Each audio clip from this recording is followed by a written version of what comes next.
nó cứ được tầm khoảng 15 năm nữa là ổn rồi, là ngon rồi. Còn cái bụi trĩ đã tiêu bác sĩ khẳng định không tái phát, nhưng không phải trừ bụi trĩ khác nhé. Tức là về cái kiểu là xung quanh hậu môn mình đều là trĩ hết, nó ở mức khoảng độ 1 hoặc dưới độ 1 nhưng nó đều là trĩ hết, tức là nó sang vị trí nào tiêu vị trí đấy thôi. Ví dụ sang vị trí này tiêu vị trí này, nhưng mà không những vị trí nó còn đang bình thường thì sau này nó cũng vẫn có thể nó sang lại cơ mà.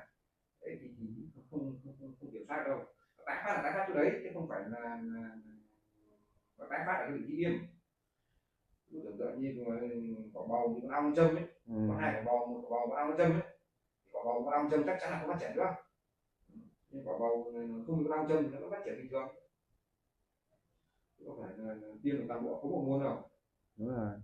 Tiêm toàn bộ một môn thì ngay giảm ngay. Bình thường cái này tôi tiêm vào bệnh lý này kia.